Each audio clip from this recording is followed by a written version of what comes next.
Le livre, en abordant la conceptualisation de ce qu'est la vérité, expose que la vérité, parce qu'elle n'est pas explicable dans la manifestation, pourrait être considérée comme inexistante, mais elle est nécessaire pour justifier l'existence de chaque état.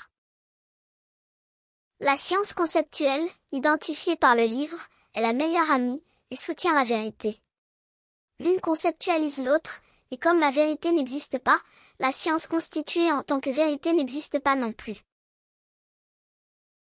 Toutes deux émergent de l'être et opèrent dans l'incompréhensible. La science conceptuelle et la vérité travaillent dans le doute, parfois, en essayant de l'expliquer, elles l'amplifient. Pour exister, cette science et cette vérité doivent être placées dans un certain plan, même momentanément. Une fois localisées, la science et la vérité auront du sens, car elles conféreront de la praticité à l'existence de ce plan. La science et la vérité sont des instruments de connexion des éléments d'un plan. C'est par elles que l'être cherche un soutien dans le plan de l'existence, appelé et discutable, qui est éclairé par l'être lui-même, lorsqu'il se rencontre.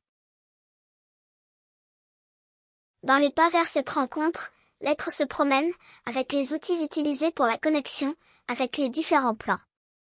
Les textes, les figures, et les pensées, exprimées par n'importe quel moyen, ont suscité diverses réflexions.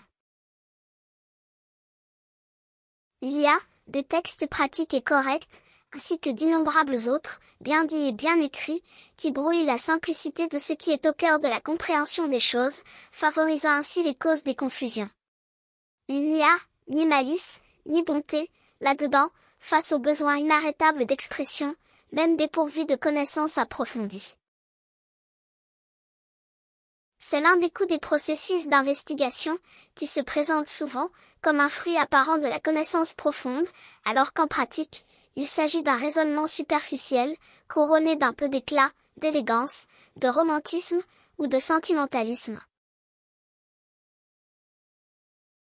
Rien de faux, ni de certain, seulement le reflet de la caractéristique imposée à un plan qui impose les connexions.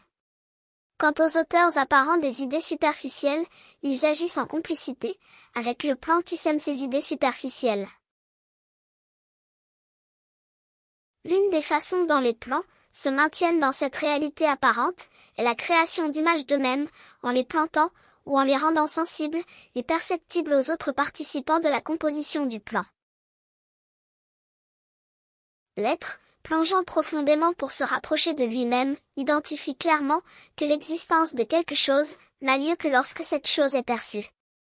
L'univers peut être le concept le plus controversé qui existe, car rien n'est plus limité que l'univers conçu. Voici un paradoxe qui démontre qu'il n'existe que ce qui est perçu, même si l'on est fermement convaincu que s'il n'est pas perçu, cela ne signifie pas qu'il n'est pas là. Le passé, le présent et le futur s'inscrivent dans ce paradoxe. Cependant, l'existence de ce qui est perçu exigera toujours la présence de quelque chose ou de quelqu'un qui le perçoive. Si l'observateur ou le percepteur disparaît, ce qui est observé ou perçu disparaît avec lui. Ainsi, l'un a besoin de l'autre pour exister. S'il n'y a rien à percevoir, il n'y a pas besoin de perception, et s'il n'y a pas d'élément qui perçoit, il n'y a pas besoin de quelque chose à percevoir. Cette idée amène l'être à identifier la nature de la perception et de la création elle-même. Dans cette opération, l'objet perçu apparaît comme inconnu au premier abord.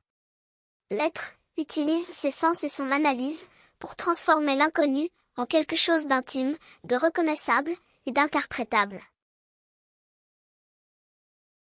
La science et la vérité collaborent et chaque observateur crée son propre monde ou univers à la lumière des informations scientifiques et de la vérité par le biais de comparaison, de redondance et de déduction avec une certaine logique.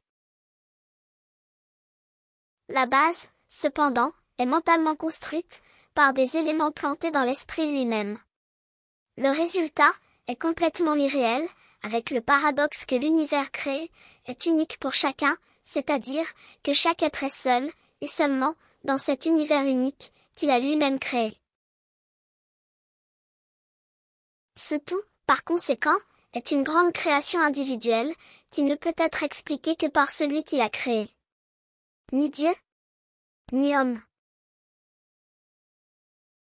Les images traduites sont soutenues par des images mentales plantées ou construites pour masquer des processus qui sont ou qui ont eu lieu de manière différente.